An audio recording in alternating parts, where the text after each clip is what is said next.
semaine, le 17 mars, et il sera numérique avec un QR code. Nous présenterons ce mois-ci une proposition législative pour un passeport vert avec l'objectif de permettre graduellement aux Européens de se déplacer en sécurité au sein de l'Union européenne ou en dehors pour le travail ou du tourisme, a annoncé sur Twitter la présidente de la Commission. Ce passeport vert aura donc le même nom que le passeport israélien.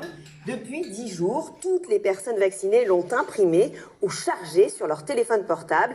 Et ce passeport numérique permet de rentrer dans les restaurants, les centres commerciaux, les salles de sport, bref, de revenir à une vie normale. Alors pourquoi, en Europe, ce qui paraissait impossible hier est devenu possible aujourd'hui ? Eh bien par pragmatisme. La crise dure, des variants sont apparus, les pays ne peuvent plus réagir en ordre dispersé. On sait que la Grèce était le grand promoteur de ce projet, comme les pays du Sud, les pays nordiques, le Danemark, l'Autriche, qui étaient très favorables à ce passeport vert pour sauver le tourisme. D'autres, comme l'Allemagne, étaient plus réticents. Maintenant, il y a Consensus. Daher braucht es einen grünen Pass für jeden, der entweder geimpft ist. Politische Vorgabe ist, dass man das in den nächsten Monaten erreicht. Ich habe ja von 3 Monaten gesprochen und deshalb glaube ich, dass auch alle Mitgliedstaaten der Europäischen Union daran arbeiten. Mais pour être clair, à ce stade, ça ne concerne que les vols, que les voyages en avion. C'est vrai ou c'est faux? Faux. Ça concernera à minima tous les passages de frontières, que ce soit en avion, en train, en bateau, en voiture, ou même à pied. Ensuite, chaque pays membre décidera. Plusieurs d'entre eux ont déjà signifié qu'ils comptaient étendre son utilisation à tout le reste.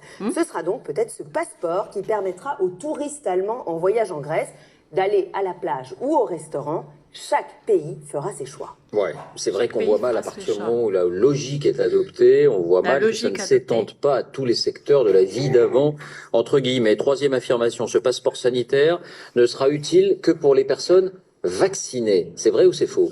Faux, ce passeport tiendra aussi compte des tests PCR négatifs et mentionnera le fait qu'une personne ait déjà été malade et dispose d'anticorps contre la maladie.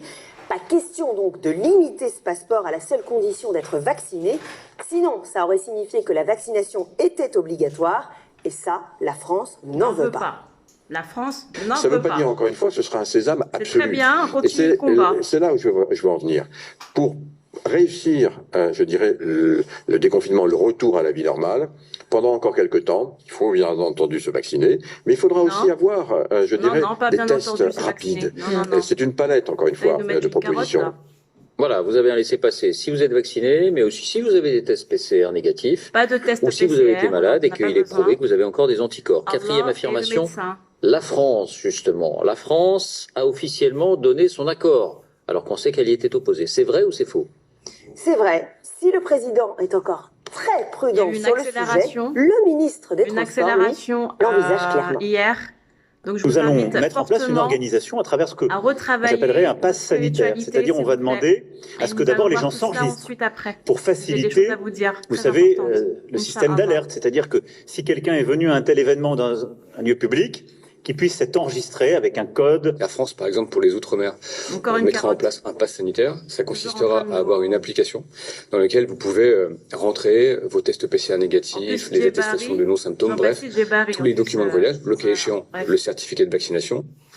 Donc, poussons jusqu'au bout. Dernière affirmation de Jennifer. Ce passeport sera donc utilisé en France pour aller au restaurant, au cinéma, voir un concert. On n'a pas besoin, restaurant, cinéma. Alors là, c'est vrai et faux. D'ailleurs, Matignon le dit et le répète, à court terme c'est faux, ce passeport est prématuré. Il peut y avoir des pays qui souhaiteront l'imposer, on n'y peut rien, mais il n'est pas concevable que nous l'imposions aux Français avant que la vaccination ne soit totalement accessible. Ce n'est donc pas encore le moment. Mais au printemps, quand la vaccination s'intensifiera, le dossier sera clairement sur la table. Le secrétaire d'État au numérique, Cédric O, travaille déjà sur un projet de QR code pour rentrer dans les restaurants. Ce code contiendrait les données des clients pour retracer les chaînes de contamination et pourquoi pas ensuite les tests PCR et certificats de vaccination. Quant aux responsables de festivals, eux aussi envisagent la possibilité de mettre en place dès cet été un QR code. pour prouver qu'un test PCR négatif a bien été réalisé moins de 72 heures avant l'événement. Pas rentrer dans voilà, ce et a délire-là. fortiori, si on est vacciné, ça rentrera aussi. Merci Oui, Jennifer. vous pouvez partager en masse. C'est Christo. Voilà, on donne des informations assez régulièrement.